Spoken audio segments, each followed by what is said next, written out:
I risultati negativi del Partito Democratico sono dovuti al fallimento di Veltroni oppure ad altro?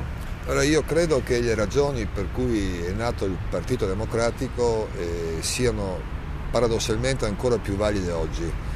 E Walter Veltroni con la sua elezione di fatto ha fondato il Partito Democratico e credo che le sue dimissioni, anche se può sembrare un paradosso, siano stato un atto d'amore verso il PD, perché il logoramento in cui stavamo precipitando avrebbe travolto comunque non soltanto le persone che sono sempre sostituibili, ma avrebbe coinvolto proprio il PD, con la scelta di eleggere Franceschini, pur sapendo che c'erano tante opinioni rispettabili anche per procedere subito alle primarie.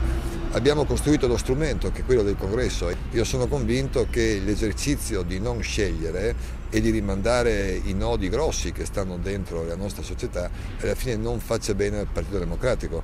Abbiamo avuto un deficit di unità e credo che l'abbiamo avuto proprio perché non ci siamo confrontati con chiarezza fino in fondo.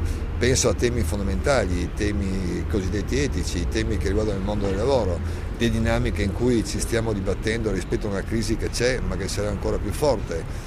Penso alla questione della giustizia. Il PD ha l'obbligo della scelta. L'abbiamo fondato proprio per impedire che si ripetessero situazioni come quelle che hanno affondato l'Unione e Romano Prodi, in cui ognuno, convinto di essere giusto, si proponeva agli altri trovando mediazioni che spesso erano sempre più a ribasso, con il risultato che è venuto meno uno spirito identitario. Un partito che ha la vocazione maggioritaria deve muoversi invece così.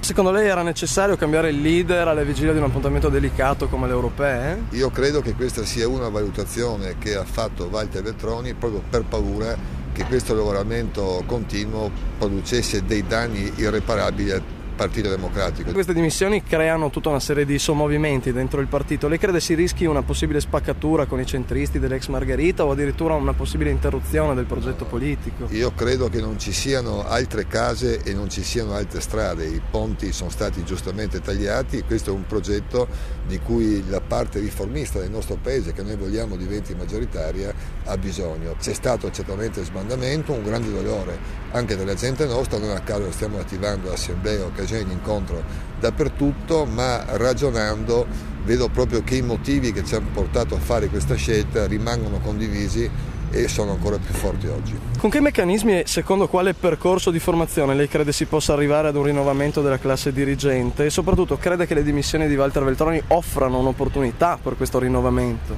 Insomma, io sono convinto che ci debba essere un rinnovamento. Registro però che siccome noi abbiamo una visione che si è dimostrata inadeguata della nostra società, bisogna riflettere molto su questo per trovare un'idea nuova che dia risposte a quelli che sono i bisogni sempre più complessi della nostra molto articolata società.